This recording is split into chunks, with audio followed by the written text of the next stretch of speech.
Trollers గురించి వదిలేబోయా, వాళ్ళంతా ఏ+ certificate కాదు, వాళ్ళు ఉండరు అంతే. అర్థమైందా? ఉండేవాళ్ళు ఎవరు అని అంటే మీలాంటి వాళ్ళు, నాలాంటి వాళ్ళు జెన్యున్గా రివ్యూ తీసుకునే వాళ్ళు ఉంటారు. సో ఓవరాల్గా మూవీ బాగుందమ్మా. నీకు ఒక ట్విస్ట్ చెప్తాను, వెయిట్ ఫర్ శౌర్యాంక. అర్థమైందా? Wait for Shauryanka. ట్రోలర్స్ అయినా రివ్యూవర్స్ అయినా సినిమాని సూపర్ డూపర్ హిట్ చేసేలా ఉండాలి. అంతేగాని వాడి పేజీ లైక్స్ వచ్చేసి వాడిని కరెన్సీ వచ్చేంత మాత్రం అది ఒరుగుతుందా? వాడు ఎంత చేసినా కూడా వాడిని కరెన్సీ రాదు. వాడు బ్యాడ్ చూపించే తప్ప నెగిటివ్ పర్సన్స్ ఎంతమంది ఉంటారబ్బా. Leave that bloody trollers. Okay, yes, ask the question. అడగండి anyone question. Cinema is super duper. Bonding చూపించారు కదా, ఎలా అనిపించింది? ఇప్పుడు మీరు ఫ్రెండ్షిప్ బాండింగ్ చూశారు కదా, నెక్స్ట్ ఆ ఫ్రెండ్షిప్కి కన్నింగ్ బాండింగ్ చూపిస్తారు. పార్ట్ 2 కోసం వెయిట్ చేయండి, నేను కూడా వెయిట్ చేస్తా ఉన్నా. So the only thing is you have to wait for శౌర్యాంక.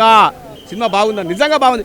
మీరు అందరూ అనుకున్నట్టు ఉగ్రము, తగరము, సగరము ఇవేం కాదు.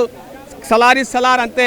డైరెక్ట్గా వెళ్ళండి. ఫ్యాన్స్కి నేను ఒకటే చెప్పేది, ఆ సీలింగ్కి ఎలా పడే ఫ్యాన్స్, ఇంట్లో ఉండే కూలర్స్కి ఒకటే చెప్తున్నాను నేను, మీరు కూడా సినిమాలాగా చూడండి, అప్పుడు మీకు అర్థమవుతుంది. అంతేగాని ప్రతిదీ ఎక్స్పెక్టేషన్స్ పెట్టుకొని పోతే మీ 100 రూపాయలకి 120 రూపాయలు బిర్యానీ రావాలంటే ఏడొస్తుందయ్యా? రాదు కదా. So please don't put expectations on any movies. So you have to watch. మీరు ఎలా అయితే చూస్తారో సినిమా అంత అద్భుతంగా ఉంటుంది.